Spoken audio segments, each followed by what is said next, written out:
How many times have you heard the term entrepreneurial government, or that government functionaries should act like entrepreneurs? Our next guest asks, what does that even mean?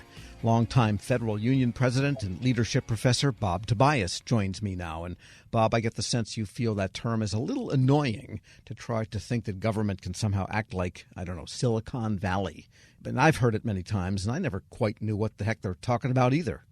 Well, Tom, we are, as you suggest, once again hearing private sector leaders criticizing federal career leaders for failing to be entrepreneurs. And the assumption is, be like us, be brave like us, and the public will be better served. I think the implication is that federal sector leaders are risk-averse bureaucrats unwilling to take any kind of an entrepreneurial risk of being creative. But I think that's just wrong. It's disparaging and wrong because entrepreneurship is totally different in the federal sector. You know, we have this thing called the Constitution, and we have this thing called checks and balances. So it's really not possible to practice private sector entrepreneurship in the federal sector. I think often what they mean is, try to find better ways to do things. But, government functionaries, government managers can't really do new things. They have to do things that they're empowered by law and statute to do according to the policies that they're given. And they can find more efficient ways to do that and more innovative ways to do that, but they can't do something different the way entrepreneurs can. Yeah, that's right. I mean, if Elon Musk wants to redesign a Tesla, he does. I wish he would. They're getting kind of stale looking, have the same car for 12 years or whatever. If he sells more cars, Tesla's banks and the stockholders and Elon are very, very happy. And if he doesn't, they're unhappy. But the hallmark of federal sector leadership entrepreneurship is just the opposite. It's creativity in an environment where there's no agreement on government purpose, goals, or how to measure success. And as our Constitution requires, there's significant limitation on the freedom to design and implement proposals. So, if you're a federal sector leader and you have this brilliant suggestion on how to collect more money from people who don't pay taxes or any other issue, you have to first get approval from your agency, then from the department, then from OMB, then from the president, and finally from Congress. Only the creative and persistent need apply. Again, just the opposite of the private sector flexibility. And oftentimes in the federal sector, reaching agreement is impossible because there's no agreement that a problem actually exists. So, for example, NOAA last year pointed out that there was $165 billion lost in 2023 to climate change issues. So federal sector leaders made proposals to mitigate climate change, and they went nowhere or not very far because some people in Congress believe that the earth will heal itself, so there's no problem and no solutions are required. Or consider the IRS. Everybody agrees that government debt is an issue and should be reduced. So Congress agreed and said, well, we're going to give the IRS $80 billion over 10 years to increase audits on those who make $400,000 or more.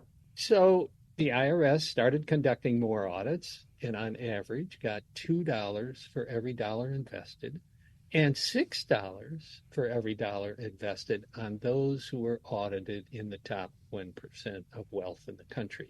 Now, I would say, Tom, that's an entrepreneurial jackpot.